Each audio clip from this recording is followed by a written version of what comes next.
Já falando sobre a alegria e o humor, como descobriu esse seu dom em relação ao humor? Ao humor? Aula vaga. Aula vaga. Não sei se você, né, você foi educado lá fora, né? Não, aqui e lá também. Aqui lá. Então, assim, então você deve lembrar de um fenômeno chamado aula vaga, que tinha quando o professor faltava, né? Ficar aquela aula vaga. Aquilo era uma benção, cara. Aquilo é a coisa mais maravilhosa do mundo para descobrir humorista, né? Sim. Porque você não tem o que fazer. Exato. Aí o aluno mais retardado começa a causar. E aí, nas aulas vagas, foi causando e tal. E também contava com os amigos, né? Enchendo o saco, tocando violão, fazendo graça e tal. E aí foi isso. Mas também, assim, eu venho de uma história assim de trabalhar muito cedo, né?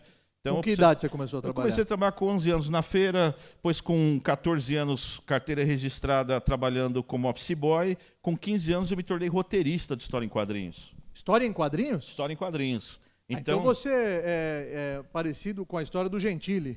O Danilo Gentili também gostava, ele trabalhava com quadrinhos, ele era cartunista de algumas revistas. Então, eu trabalhei com história em quadrinhos na Editora Abril. Na Editora Abril. Lá tinha, a Editora Abril teve uma época, quando eu estava com 15 anos mais ou menos, que ela tinha um monte de título, um monte de nomes de... Então tinha, pasme, Rabino, mas tinha a revista do Leandro e Leonardo. Tinha de tudo. Tinha do Sérgio Malandro, tinha de tudo. TV Colosso e tinha da Disney também. Então, você era roteirista? Eu era roteirista, eu que bolava as historinhas, eram uns profissionais que bolavam as historinhas. Quer dizer, o seu roteiro era transformado em quadrinhos. Exatamente. A gente fazia o esboço, né?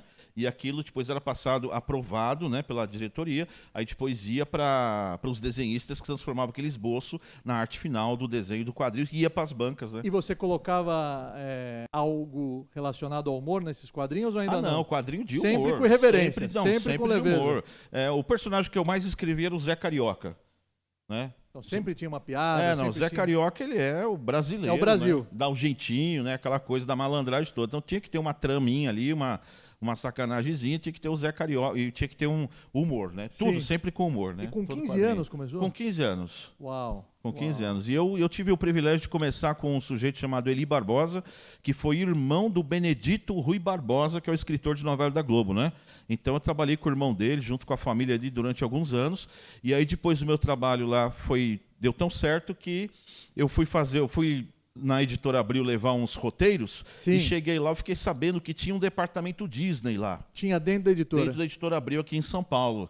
E eu sempre fui muito abelhudo, assim, meio ousado, né, de querer ir lá e conhecer, né? Porque o que te impede de ir bater numa porta, de perguntar? Não você já tem. O não já tinha. Então eu cheguei lá, aqui que é o departamento Disney, é aqui. Quem é que manda aqui? É o fulano. Fui lá falar com o cara, falei, eu sou roteirista, trabalho com o Eli Barbosa, deixa eu escrever para vocês também. O cara me deu 2 livros enormes da Disney, você tem que fazer o nosso curso, leia esses livros aqui, depois você vem falar comigo. Porque é Disney, tem todo um preparo para você escrever o roteiro. Na semana seguinte eu estava lá, eu li os livros em uma semana. Uau, eu estava lá, levei os livros, devorei os livros, já levei roteiro. Sim. E quando eu levei meus roteiros, foram aprovados. E aí permaneceu. Aí permaneceu. Aí eu perdi uma coisa, Rabino. Aprendeu o quê? Nada é impossível. Nada. Tem uma frase muito forte na Kabbalah: En davar omed bifnei haratzon. Não tem nada que supera a força de vontade. Que bonito. Então você é essa frase personificada.